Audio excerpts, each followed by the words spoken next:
Capítulo de número 2.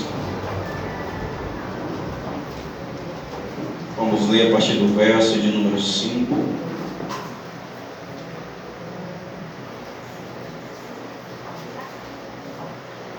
Glória a Deus. Carta de Paulo aos Filipenses, capítulo de número 2,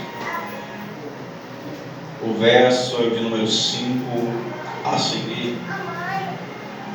Os que encontraram, digam amém. Amém. A palavra do Senhor nos diz: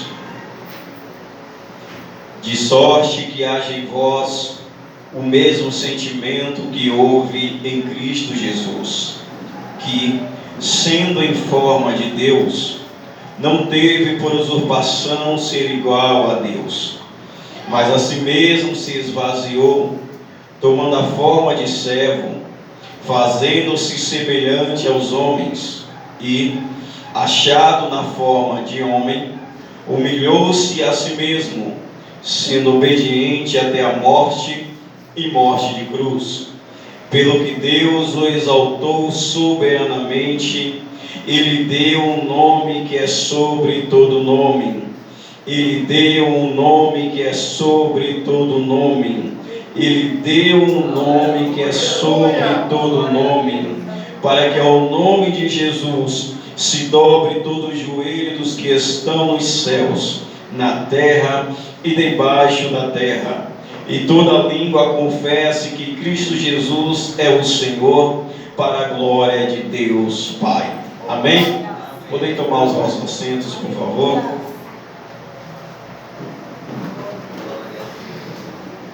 O apóstolo Paulo estava em sua segunda viagem missionária, quando ele chega em uma cidade chamada Filipos.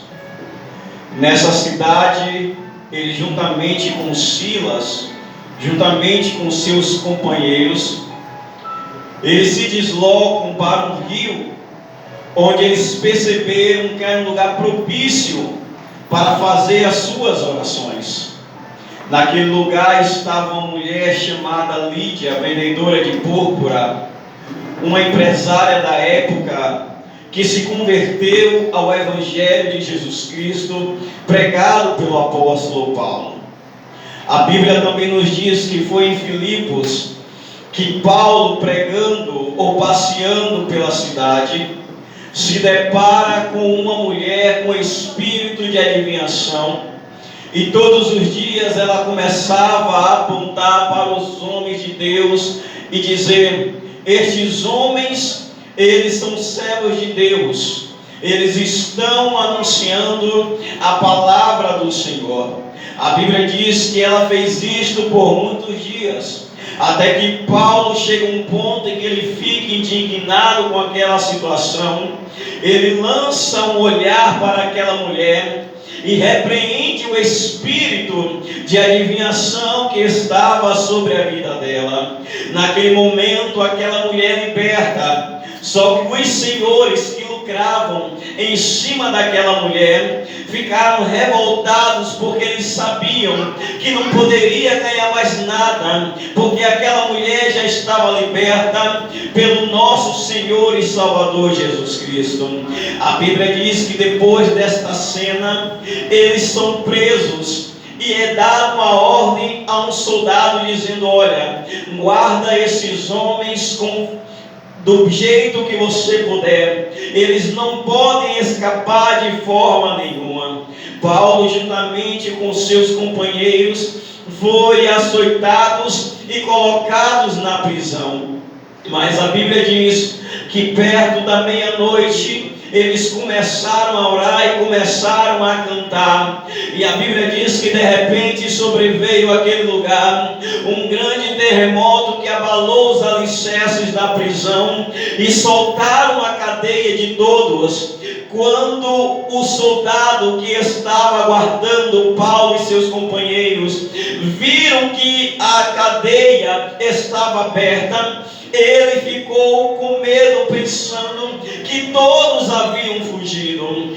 Quando ele ia se suicidar, Paulo olha para ele e diz: olha, não faças tal coisa, porque nenhum fugiu, mas todos aqui estamos. De repente aquele carcereiro olha para Paulo e diz: o que eu posso fazer para ser salvo? Paulo olha para ele e diz: crê no Senhor Jesus e serás salvo, tu e a tua casa.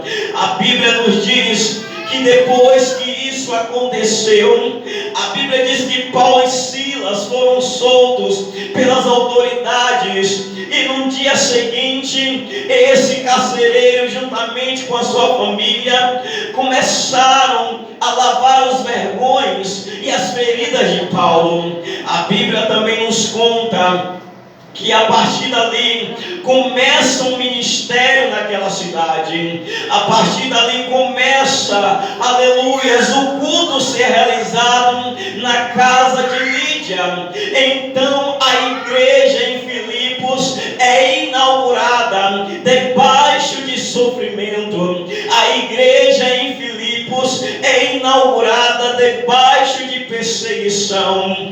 Porém a igreja de Filipos ganhou uma grande proporção naquela cidade. Porém agora, quando Paulo escreve a igreja de Filipos, ele não escreve estando numa praia, ele não escreve estando no resort ou passando férias em algum lugar. Quando Paulo escreve a igreja de Filipos, ele está preso em Roma, e dentro da prisão ele vai escrever uma carta à igreja de Filipos. Estudando sobre esta igreja, eu ainda não concluí esse estudo, mas essa mensagem arde no meu coração. Enquanto eu estudava, eu entendi que esta carta era uma carta de alegria. Paulo se sentia muito alegre com os irmãos de Filipos, porque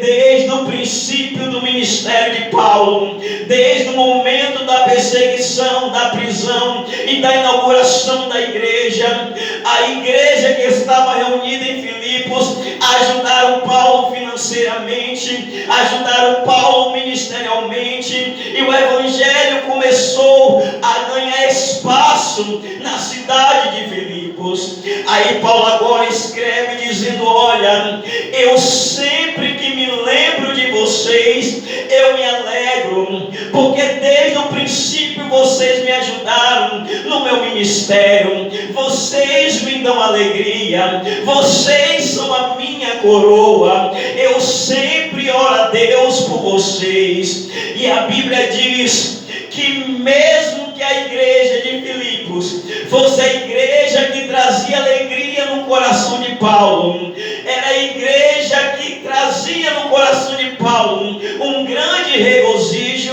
era uma igreja que também tinha alguns problemas, era uma igreja que também tinha algumas dificuldades. Vamos analisar para adiantarmos quais eram essas dificuldades existentes na igreja de Filipos.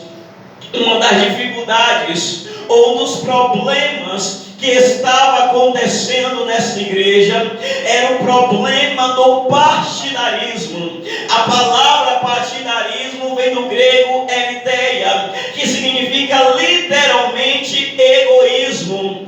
A igreja de Filipos estava vivendo um momento de grande egoísmo. O que era que estava acontecendo? Os irmãos estavam querendo fazer as coisas, não era para o engrandecimento do reino de Deus, mas era para se autopromover, era para auto se destacar. Era aquela questão: não, eu tenho que fazer para ser visto, eu tenho que fazer para ser lembrado, ninguém pode tomar o meu lugar, pois o lugar aqui é meu. A Bíblia também vai nos mostrar que outro problema que estava acarretando a igreja em Filipos era o problema da liderança, aleluias, querer se engrandecer, aleluias, naquele lugar. A liderança queria queria se autopromover, a liderança queria se autoexaltar, o orgulho tomava conta da liderança na igreja de Filipos. Outro problema que estava ocasionando a igreja de Filipos era a questão da falta de união.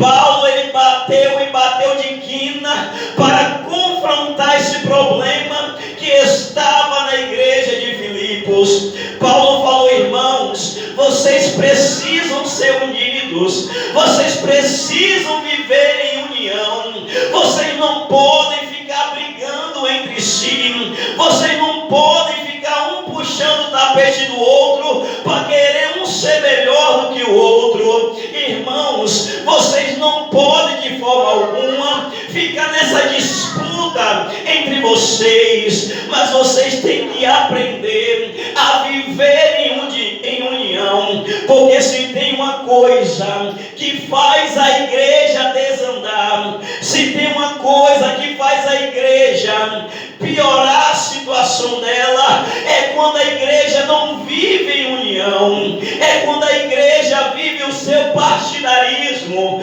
é quando a igreja, cada um quer fazer o que quer por si só, não está indo para o outro, aleluia, não pensa no outro, e isso acaba prejudicando o desenvolvimento da igreja. Jesus Cristo nos ensina, através desse texto, que nós precisamos, como igreja, viver uma vida de união. É um ajudando o outro, é um se importando com o outro, é um estendendo a mão para levantar o outro. Ninguém é melhor do que ninguém, ninguém tem um problema maior do que o outro, ninguém sofre de uma forma mais inferior do que o outro. Todo mundo tem problema, todo mundo tem dificuldade, todo mundo passa por situações difíceis, mas vem Paulo e diz: olha, vocês precisam viver em união, vocês precisam ter amor uns para com os outros. Só que na igreja de Filipos tinha duas irmãs que trabalhavam no culto. Uma se chamava Evódia, outra se chamava Sintique. Só que quando nós lemos esta carta, nós vamos perceber que havia uma briga entre as duas. Por quê? Porque quando Evódia ia abrir o culto, o pessoal que gostava de Sintique não ia. E quando era Sintique que abriu o culto, o pessoal de Evódia não ia. Olha, se é fulano que vai dirigir o culto, eu não vou. Se é fulano que vai pregar hoje, eu nem apareço no culto. Se é fulano que vai fazer o louvor, eu nem piso os pés na igreja. Passaram os tempos e isso acontece até hoje. Desculpe eu dizer a verdade, mas eu vou dizer. Tem gente que quando chega na porta, vê algum irmão que ele não vai muito com a cara, dirigindo um culto, ele fala: eu vou voltar para casa. Em casa a novela estava melhor, em casa a programação estava melhor. Eu fiquei sabendo que é o presbítero Roseilson que vai pregar. Eu não gosto da pregação dele, ele grita demais. Eu vou voltar para casa. Eu não gosto da direção de fulano, eu não gosto da pregação de cicrano, eu não gosto do louvor que cicrano faz. Mas uma coisa a igreja tem que entender: o importante não é quem prega, o importante não é quem canta, o importante não é quem dirige, o importante é o nome daquele que está sendo glorificado dentro da igreja.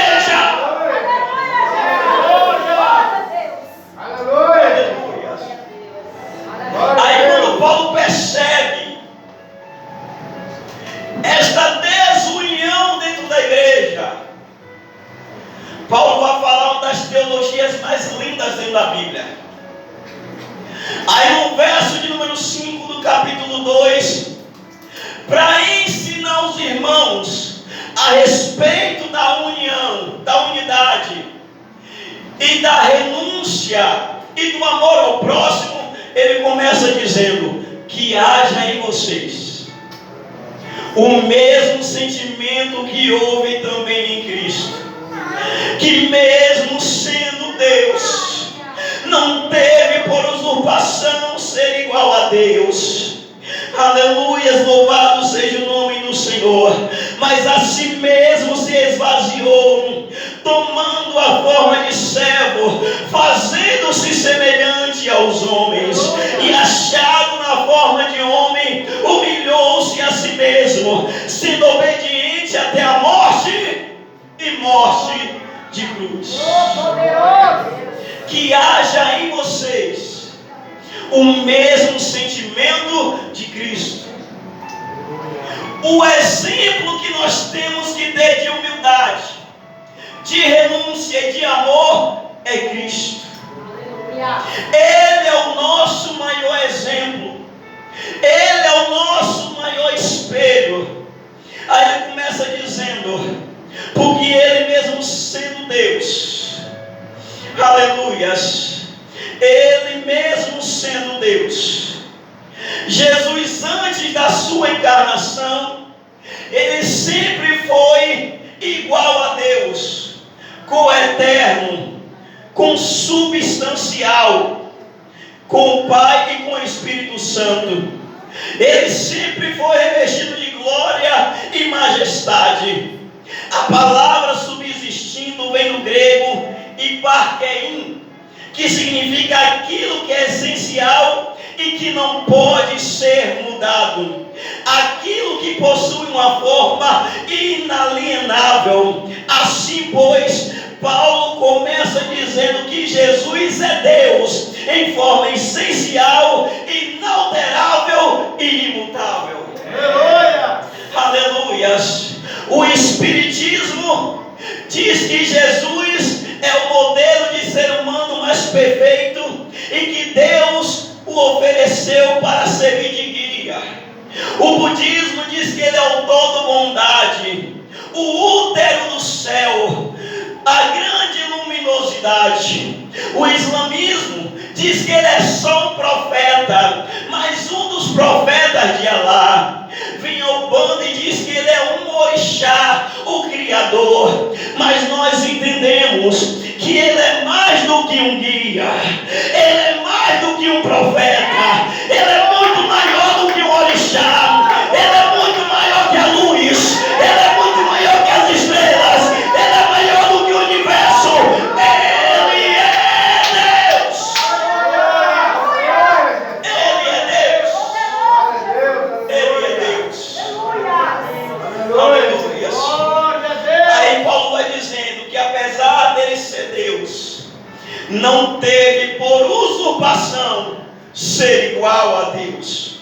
Ou seja, não considerou a sua igualdade com Deus como algo que deveria apegar-se ao egoísmo.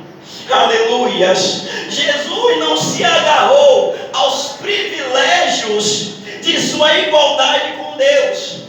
Antes abriu mão por amor de mim e de você. Jesus, ele poderia ter usado o seu poder, a sua majestade, a sua glória para se autopromover, para se autoexaltar, mas ele preferiu se esvaziar, ele preferiu abandonar, ele preferiu deixar só por causa de mim, só por causa de você. Ele preferiu abrir mão de tudo só por amor a mim e a você. Agora, olha o contraste que a Bíblia traz.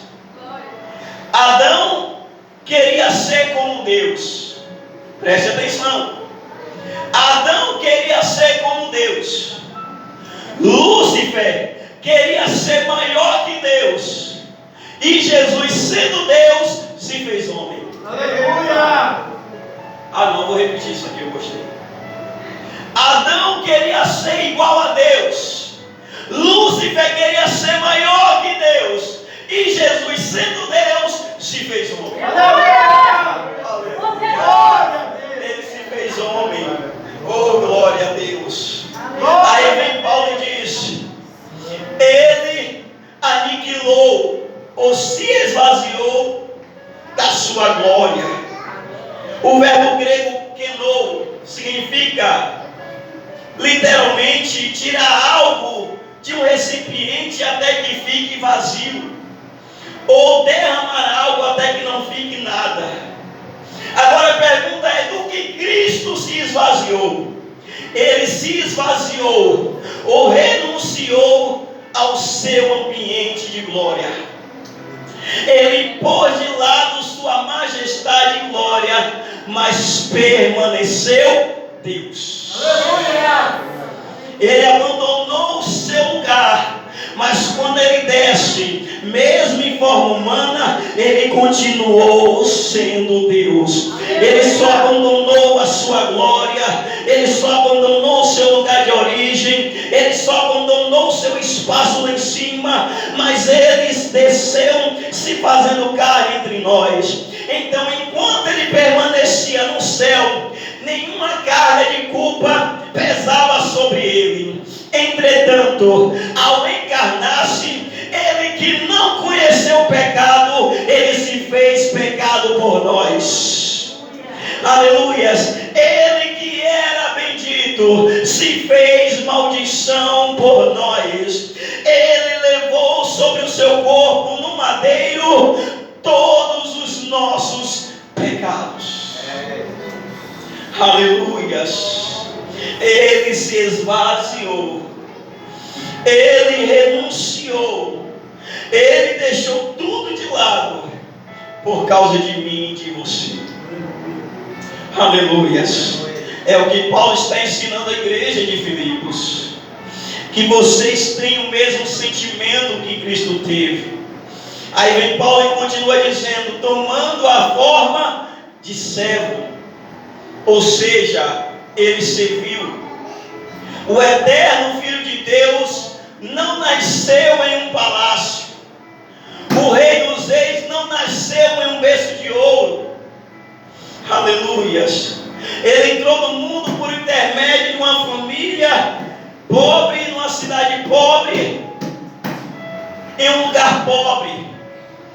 Jesus nasceu numa manjedoura, cresceu numa carpintaria e morreu na cruz. Aleluias. Ele não veio ao mundo para ser servido, mas ele veio ao mundo para servir. Era isso que Paulo estava ensinando à igreja. Irmãos de Filipos, aleluias, não queira ser servidos.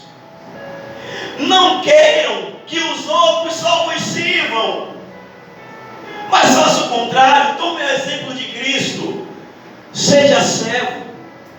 Sirva aos outros com amor, com carinho, com humildade. Siga o exemplo de Cristo. Se tem algum entre vós precisando, sirva. Aleluia.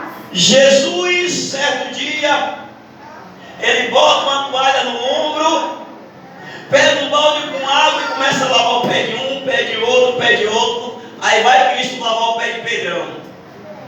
Quando vai lavar o pé de Pedrão: ei, Jesus, meu pé não. Aqui o Senhor não lava não. Aí Jesus: Pedro, se eu não lavar os teus pés, tu não tem parte comigo no reino de Deus, Pedro. Aí Pedro muda logo de ideia. Então, Senhor, lava logo a cabeça, lava logo o corpo, lava logo os pés. Me dá logo um banho, Senhor. Mas eu não quero ficar fora da tua presença. Aleluias. Ele se fez servo. Aleluias. Semelhante aos homens, achado na forma de homem. A única coisa, preste atenção, a única coisa que Jesus não tinha em sua forma humana era pecado. Mas ele, sendo homem, ele passou por tudo que os homens passam.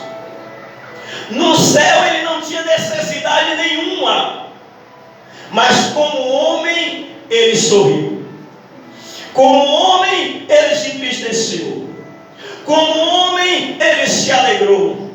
Como homem ele chorou, teve sede, teve fome, ele teve dificuldades. Então Ele entende o que você passa. Ele entende por que você chora. Ele sabe das suas dores. Ele passou por tudo isso. Aleluias. Porque Ele se fez homem.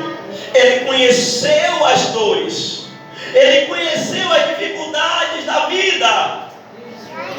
Ele abriu mão de tudo só para vir conhecer o nosso mundo.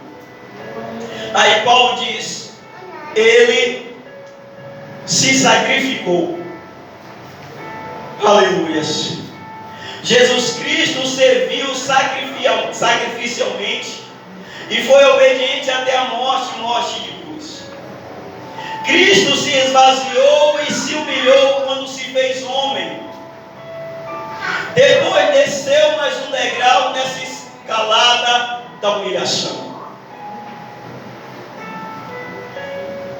Mas desceu as profundezas da humilhação quando suportou a morte de cruz. A morte de cruz tinha pelo menos 3 características. Primeiro, ela foi doloríssima. Era a pior pena de morte que existia naquela época. Era apenas aplicada a escravos, delinquentes, bandidos.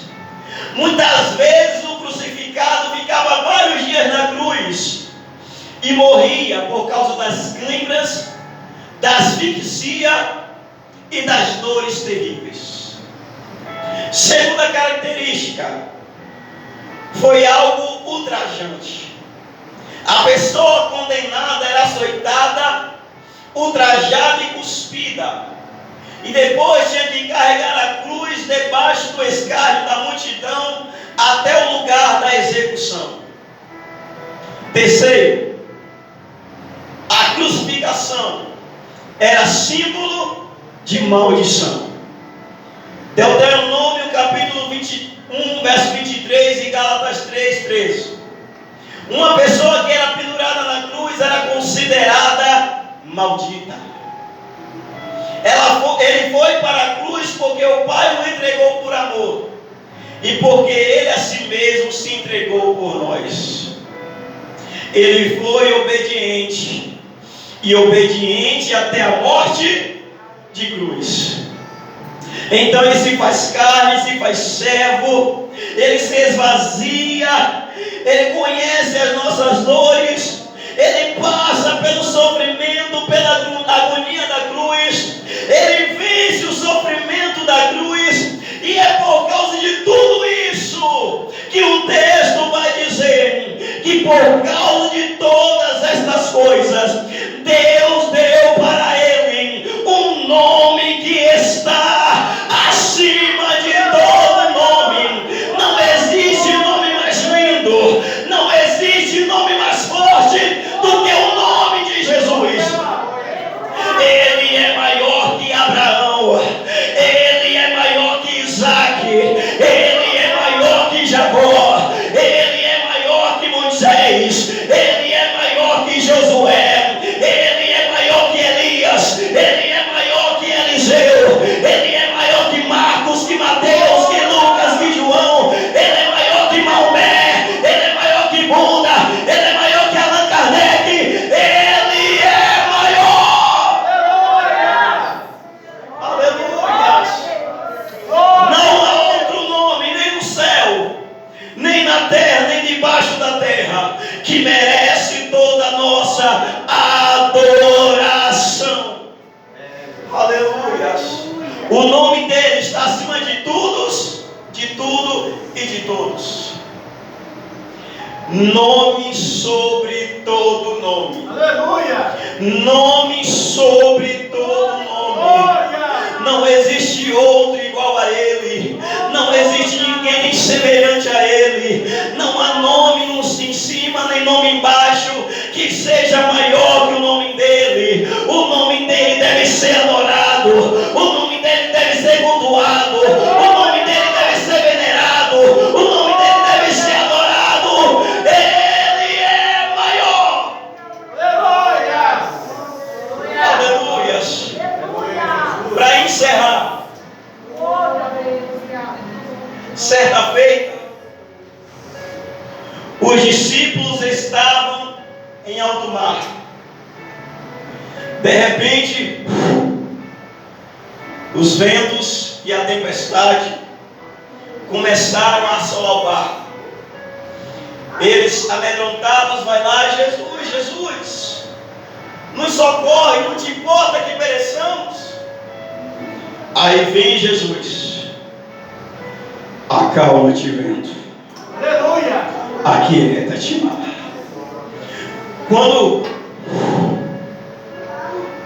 Quando o milagre acontece, ó a pergunta dos discípulos. Um olha para o outro e se pergunta: quem é este? Quem é este? Quem é este que até o vento e o mar lhe obedecem?